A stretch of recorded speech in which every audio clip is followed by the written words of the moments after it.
Evening, everyone. I haven't made a video for a while. Um, I think it's about time I did. Right, when I came in today, I've got new neighbours moving in upstairs. Now, those new neighbours made an awful lot of noise. They're still moving in now. I can hear them really loudly. There's quite a few. Some of them are young, some of them are old, some of them look like junkies, some of them don't. It's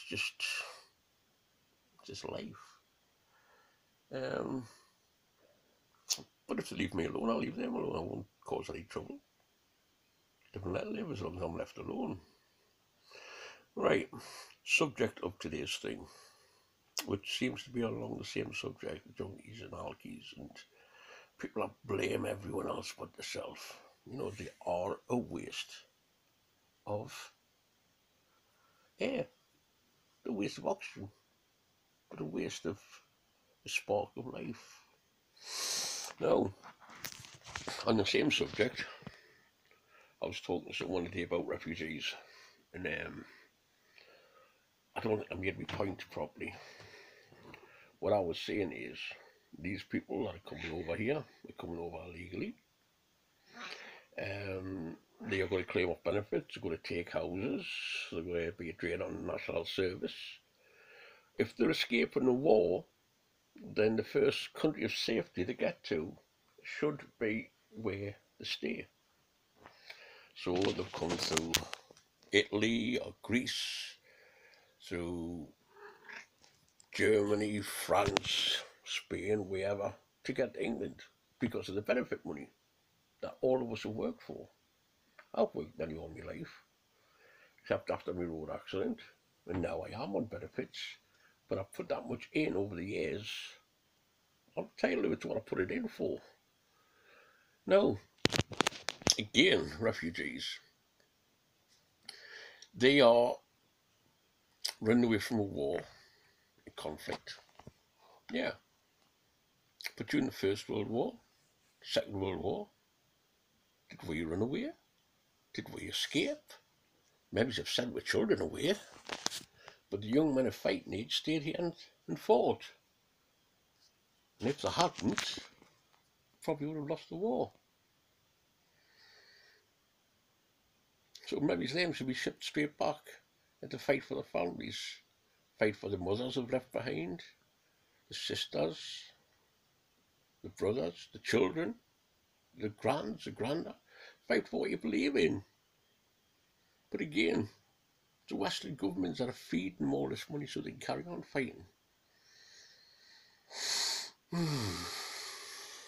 know, so that's why I'm against the refugees. If they came to this country with enough money to survive, I mean, on even about legal ones, if they come in this country with enough money to survive, have a job, don't claim health service for 5 years, and agree that if they commit a criminal act to get deported, then I would invite everyone in. Everyone. No matter what colour, religion, whatever. If them just filled those little things where you worked, you didn't claim for 5 years any benefits, and you'd agreed if you did a criminal act within 10 years, you got deported. Then I would agree.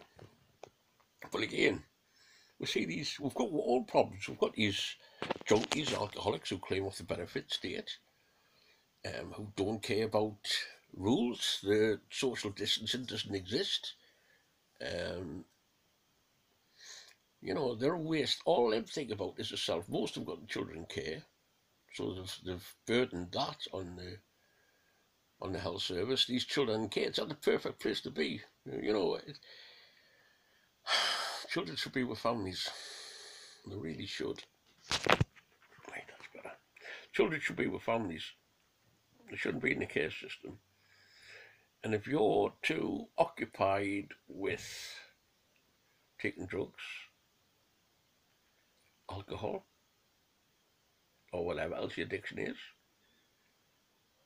then you shouldn't be allowed to claim benefits. So we have to do it. Sounds horrible, but you choose. You don't become alcoholics, or you want your benefit to exist normal life. Now then, I've also got a little bit more extreme way of viewing things. Me? Extreme? Never!